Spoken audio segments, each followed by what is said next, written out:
Are there ancient monuments that tell another story to life on our planet? One that mainstream archaeologists and historians ignore?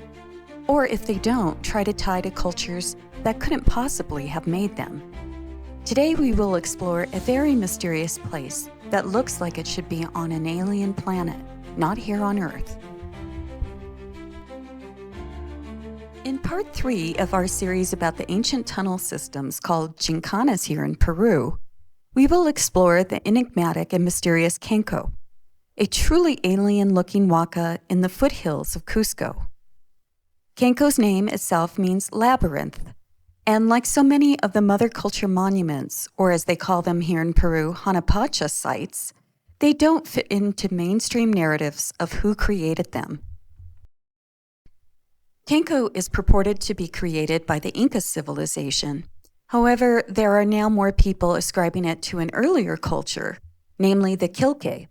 However, this too does not make sense when we look at known Killke creations, which are typically very rustic.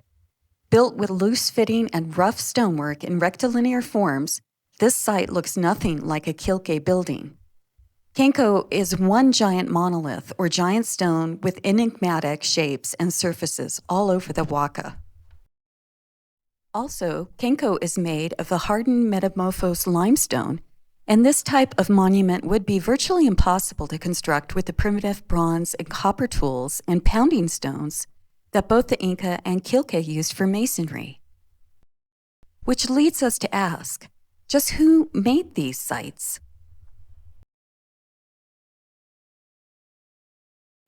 Like so many Hanan Pacha sites, we see large passageways with finely hewed and sloped walls with inexplicable niches, seats, and ledges worked into the rock.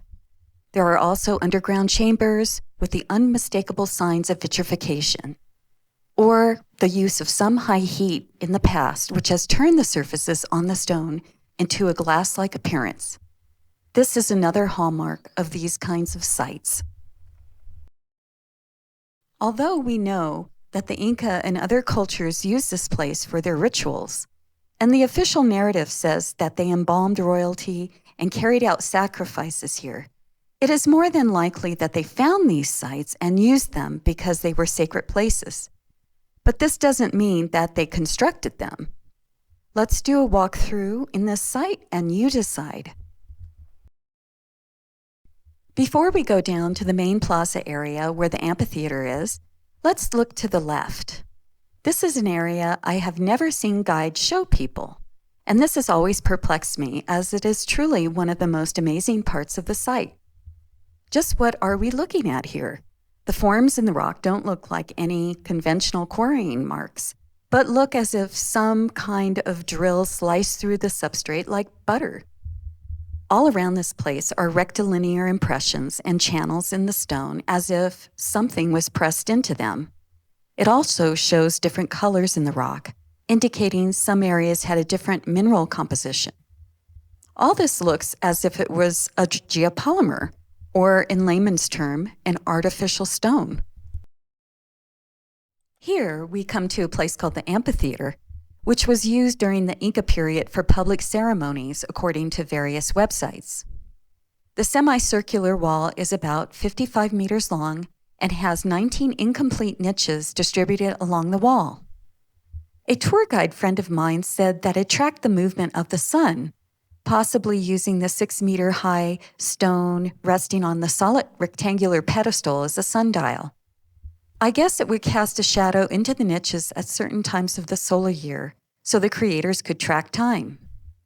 Others say that it was in the shape of a puma, which, if you can make it out, I would say you have a very good imagination. And many ceremonies were held here in the past. This is a very sacred stone.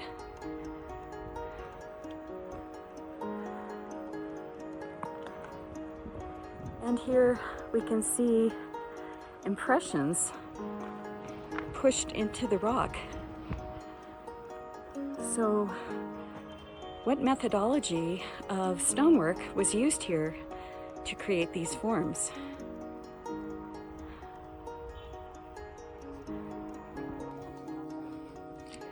So here's what they call the altar rock.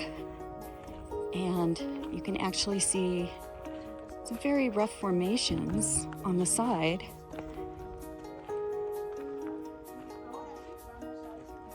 And there's a very smooth plane in the back of it.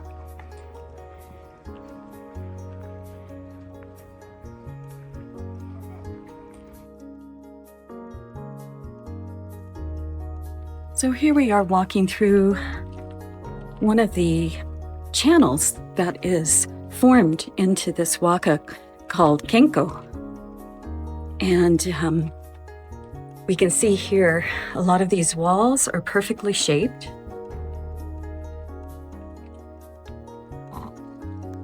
And here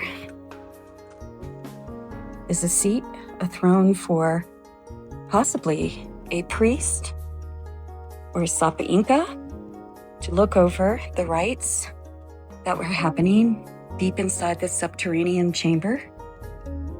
Here we can see a highly vitrified area right above the cave.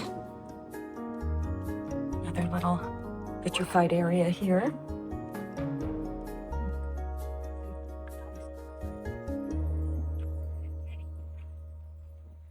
So Qenko is called the labyrinth because of all these interesting caves and channels formed into the rock.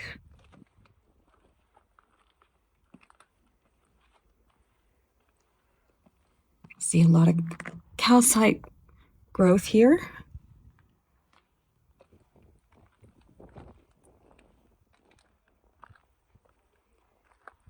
As well as some interesting shapes.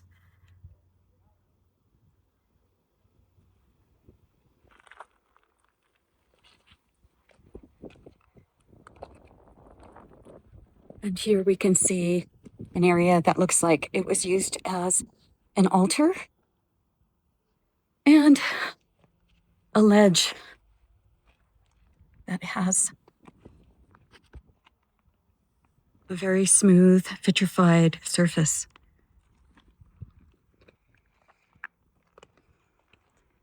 We can also see on this rock knobs.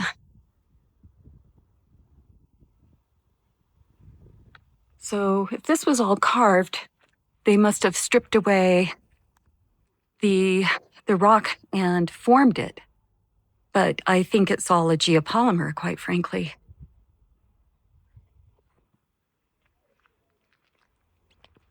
Okay, so let's head down into the cave because nobody's in there, so it's a really good time to come in.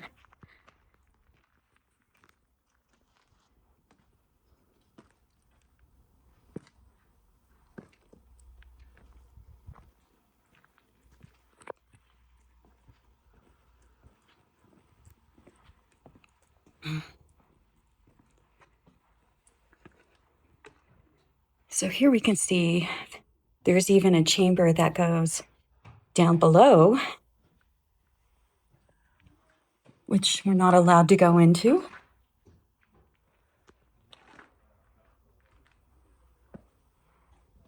Look at these chambers formed deep within this cave.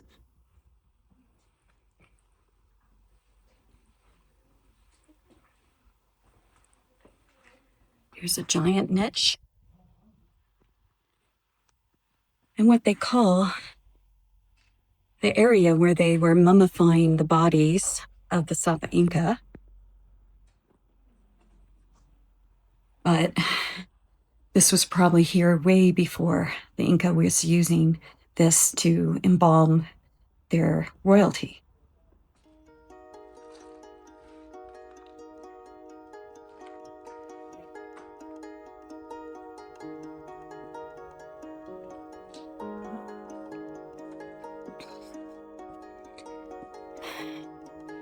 And here we can see how highly vitrified the surface is right here. Very refractive.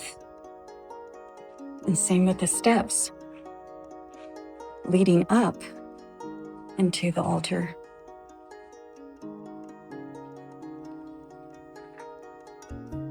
And that is where we just walked just a little while ago.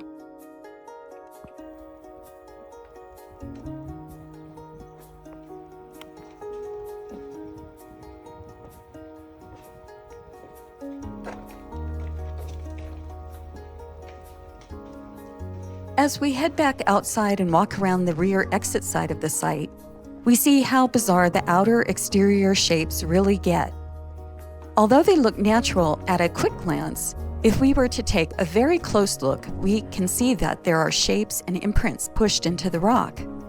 However, above this section on top of the cave is where it really gets interesting, as you can see many 90-degree shaped forms, as well as basins and a zigzag canal. Unfortunately, the Ministry of Culture has now forbidden people from going up there for a closer look. Fortunately, I have some drone footage that I can show you, just to see how bizarre it really gets.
What do you think?